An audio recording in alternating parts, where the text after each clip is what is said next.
Bonsoir à tous. Je me présente, je suis Madame Vanny Meneus, professeure de latin en première, deuxième, troisième et quatrième année secondaire à l'Institut Sainte-Marie à Rêves. Pourquoi faire du latin encore aujourd'hui? Je vous répondrai à coup sûr que le latin est une langue bien vivante. Contrairement aux a priori, le latin ouvre toutes les portes du monde professionnel et n'en ferme absolument aucune. Au cours de latin, nous jonglons avec les mots, alors qu'au cours de mathématiques, nous jonglons plutôt avec les chiffres. Le latin et les maths se complètent donc très bien. La porte des sciences n'est pas du tout fermée pour les élèves suivant du latin en deuxième, car le latin est une aide à la compréhension des énoncés et du français en général.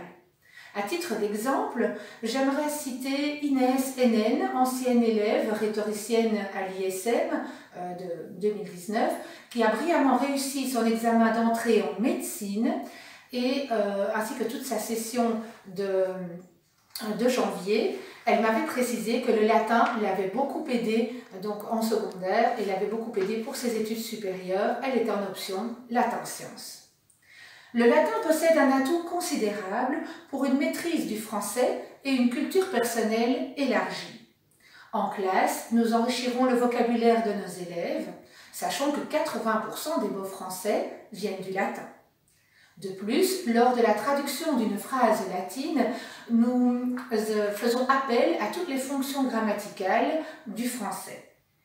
Insistons également sur la rigueur et l'analyse nécessaires tout au long du cursus de nos étudiants. Nous expliquons les principaux événements historiques de l'Antiquité. César et Cicéron sont des auteurs incontournables. Nous aborderons également les fables de Phèdre, le poète Ovide avec le mythe de Dédale et Icare. Les thèmes sont variés: l'esclavage, le mariage, les repas, la divination, Cléopâtre, des affaires politiques telles que Catilina ou Verrès. Nous ferons des liens avec l'actualité et l'histoire de l'art.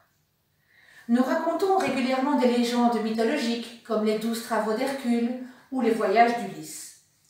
Nous organisons également 2 jours sous le signe de l'Antiquité. La première, la visite du musée de Marimont, et la deuxième, la visite du musée de Malagne, le musée gallo-romain près de Rochefort, où les élèves feront des ateliers concrets tels que fabrication du pain, de la forge, parfums, bijoux.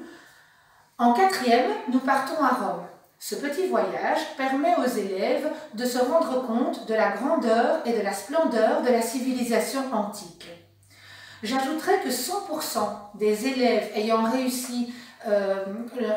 suivi un cours de latin jusqu'en rhéto réussissent leurs études supérieures, quelles qu'elles soient. Nous tentons de stimuler leur curiosité intellectuelle par la découverte d'un monde mystérieux à la fois proche et lointain. Je terminerai cette allocution en vous disant ceci: je me ferai un plaisir de rencontrer les futurs latinistes.